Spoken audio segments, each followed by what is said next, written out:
Hello guys, this is Saturday, September 15th, and we are reading part 4 of The Book Thief. I really like this part. I didn't want it to end. We learned a few things about Hans and what he's done in the past to bring him to where he is now, which I think is brilliant. Brilliant! So we learned where Hans started playing the accordion. He learned it back in World War I. His friend was named Eric Vandenberg. Sound familiar? And then we learned that Eric Vandenberg saved Hans's life.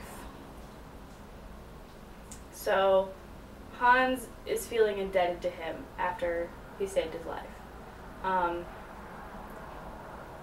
He saved his life by volunteering him for something. I guess they were going out to battle that day with little chance of return, and the captain or whatever came up and was like, who has really good handwriting?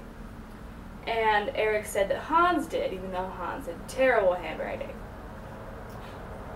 So Hans stayed behind to write letters for their superior officer while everyone else was dying. Hi! Hi! What? Yeah? Come here.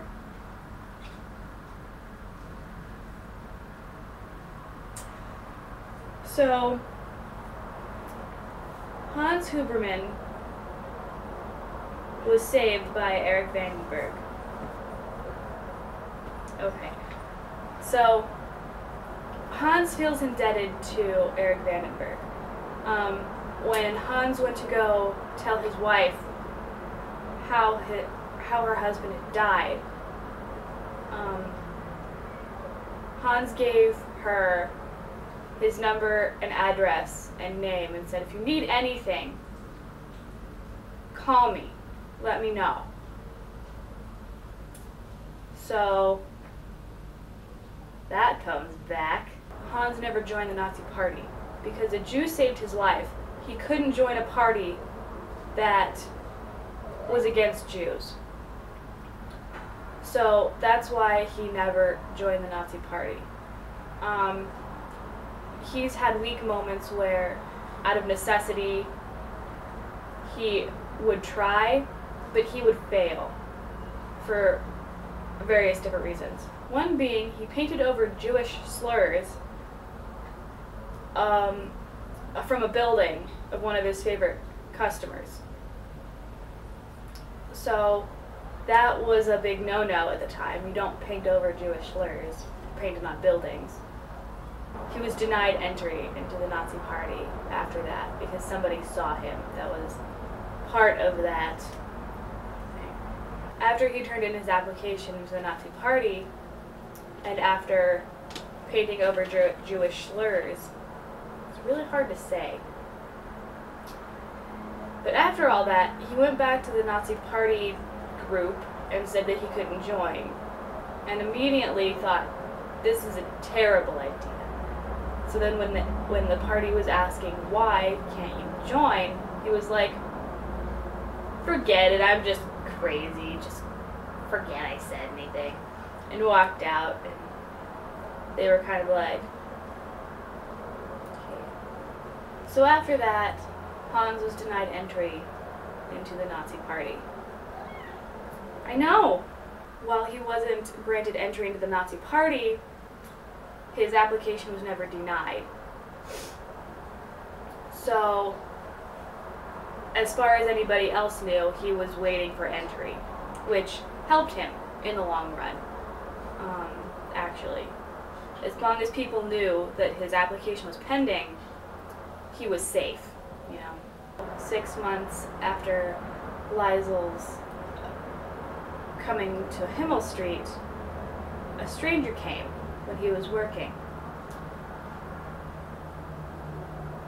and asked him about himself and introduced himself as none other than Walter Cudler. And then they started planning. Then we go to Max's story, the short history of a Jewish fist fighter. Max grew up in a poor end of Germany, and he loved fighting. Max met Walter Kugler, and they started fighting. And Walter would usually win. On their 5th fight, I believe, Max won in a very brilliant way. But soon after that, they fought so much that they'd become friends. You know, this Jew and this German.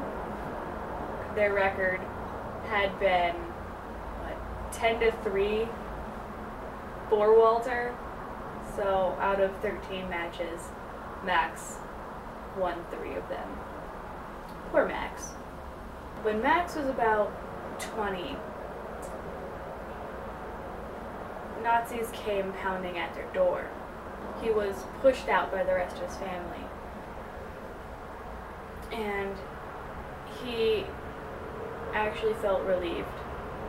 And he didn't want to feel relieved. He wanted to go with his family. He wanted to make sure that they were all safe. But he was relieved that he was going to be safe, which made him sick. But they gave him what little they had, and Max's mother gave him Hans's information, and he was told to run. So that's what he did. And Walter hid him.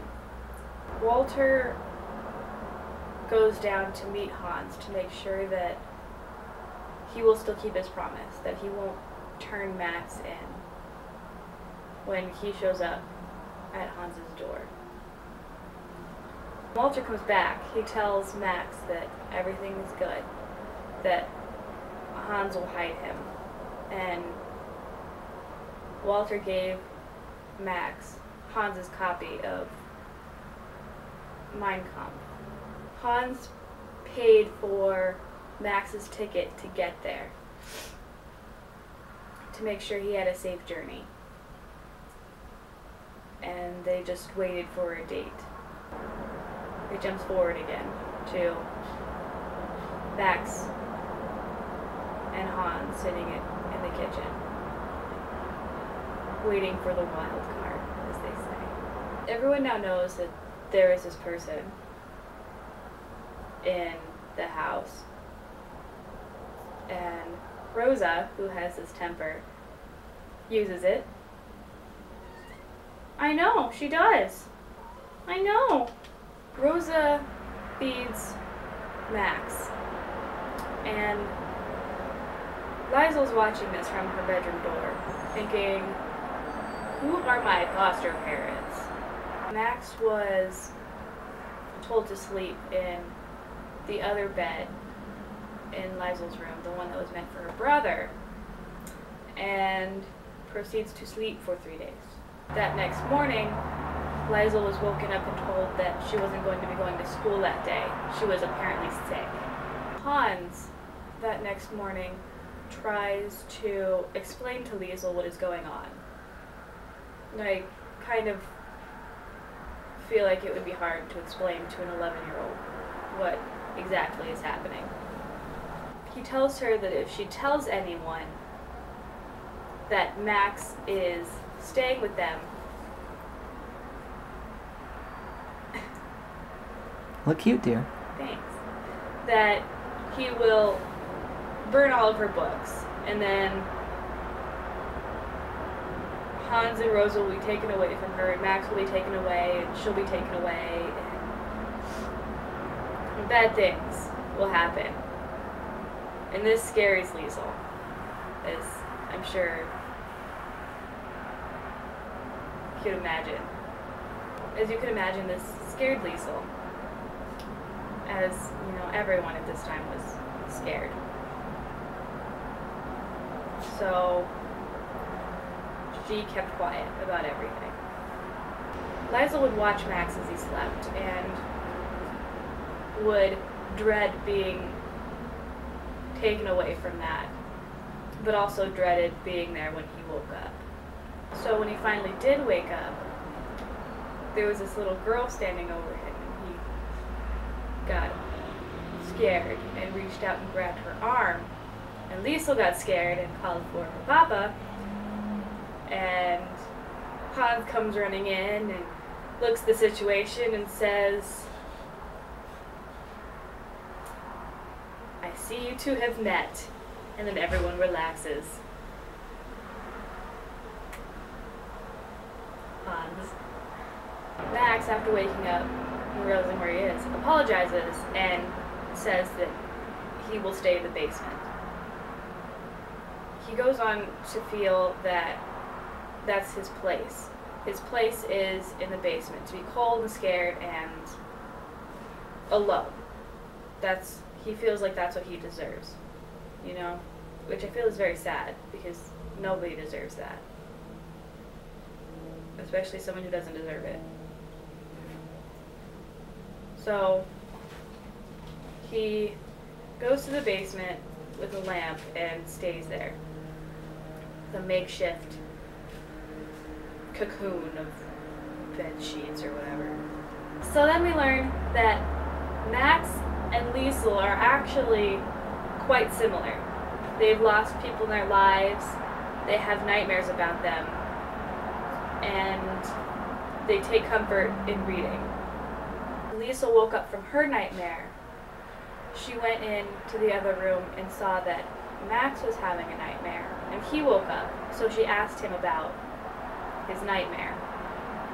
And they talked about their nightmares and bonded a little bit. It was kind of sweet. So then on Liesl's birthday, she got another book from Rosa and Hans, but Max didn't have anything to give her. He apologized for that, and he told her happy birthday. Liesl just went up to Max and gave him a hug and said, "Thank you, Max." And Max was struck by that. He wanted to give something to her because he felt like she had given something to him. So